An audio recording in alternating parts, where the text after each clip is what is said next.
In fact, all we need is a majority of the board.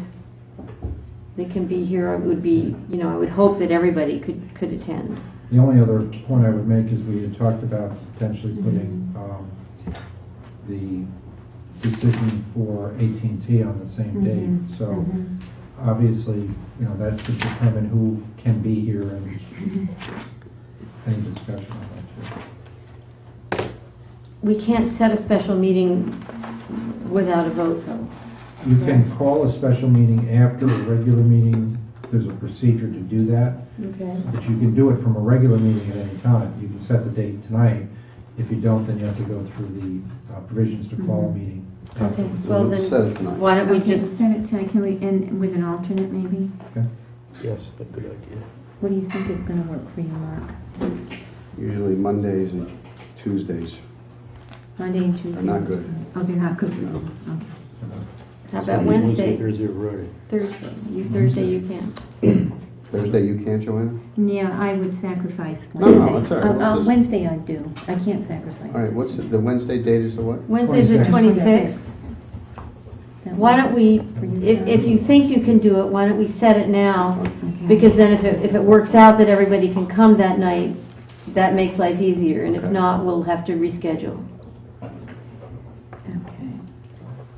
So we'll set the special meeting at 7 or 7:30? 7:30? 7 o'clock. 7 o'clock is Maybe good early. for everybody? We're here to 11 anyway, so I guess it doesn't matter. I'm hoping We're that not this going will, to be. I have court that night at 6, but I can be here as soon as, you know, the judge lets me. 7:30 then, is that better? 7's fine, because you're going to have some stuff to do before I'll literally be down the hall, so. Oh. That's easily negotiable. okay, Who's going to be there? Is that Then a Buddy or motion by Dennis? Virginia, Dennis? yes. second by, Second. Anyone? all in favor? Aye. Yes.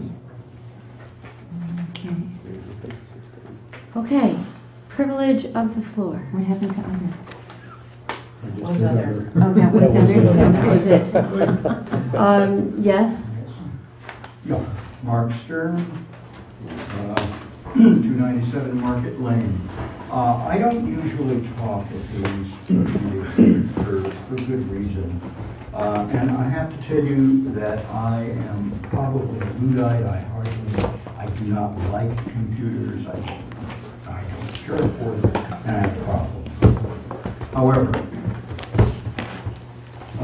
I know the supervisor uses the computer every day, and that she's here not half-time, but full-time. I also know that the eye strain that she has been going through has been intense because of this tiny screen.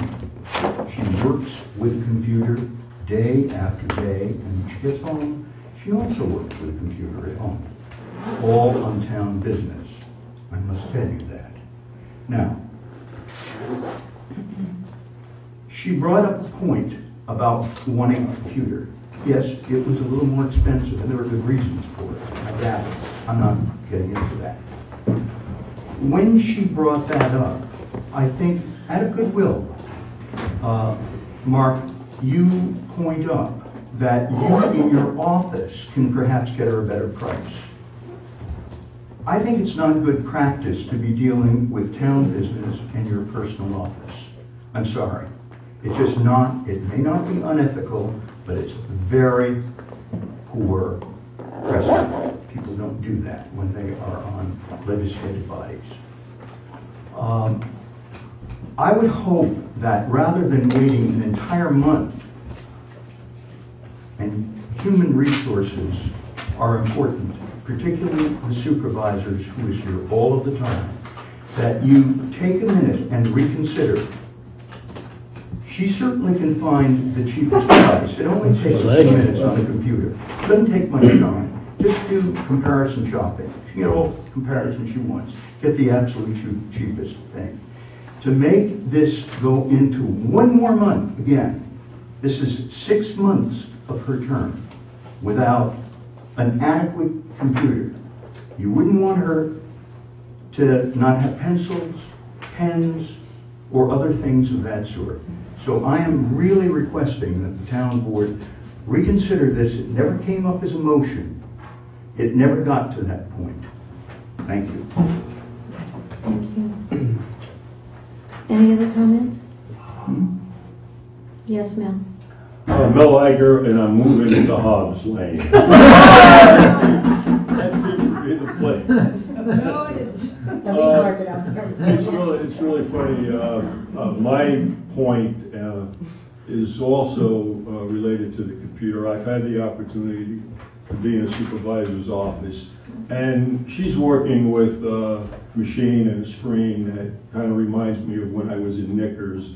All right, I expected DOS to come up. You got some prices, but what I'm asking you is also you reconsider tonight about going ahead with this.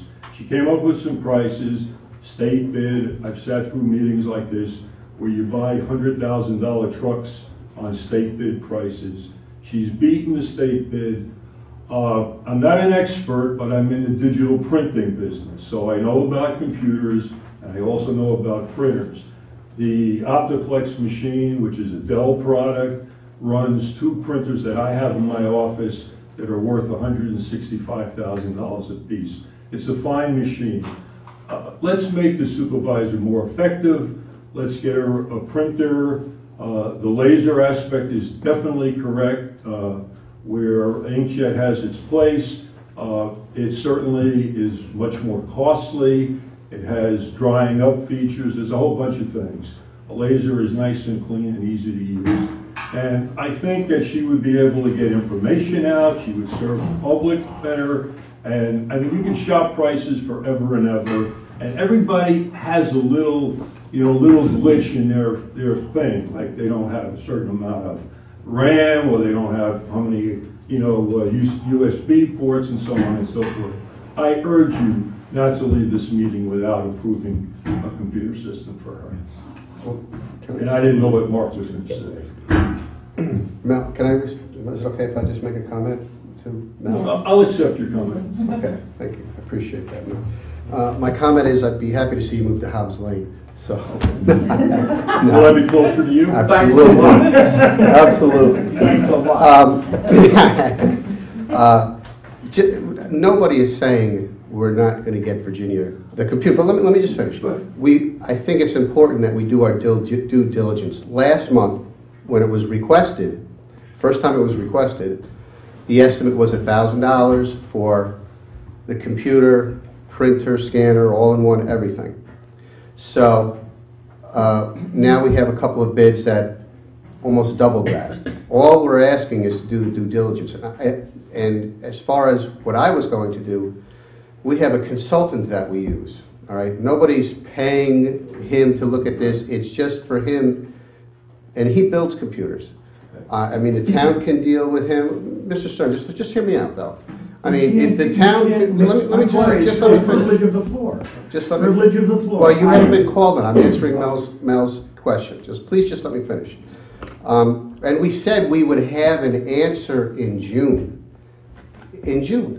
So to do our due diligence on an original estimate that is almost double, I don't think we're asking too much, especially when we're stewards of the town's money.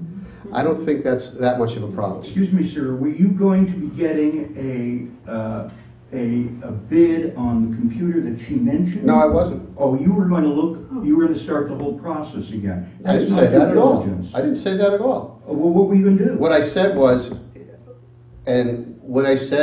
I would take the bid that Mrs. Stern has. I would give it to my consultant. I would ask him to tell me if the prices are competitive for it, if we can get something cheaper for the same thing. I don't see that as being a problem. All right, I'm going to make a comment. Any town board member can do any consulting or get any advice or turn to anybody to ask any question. That is different from a town board member being asked to do the research to find something.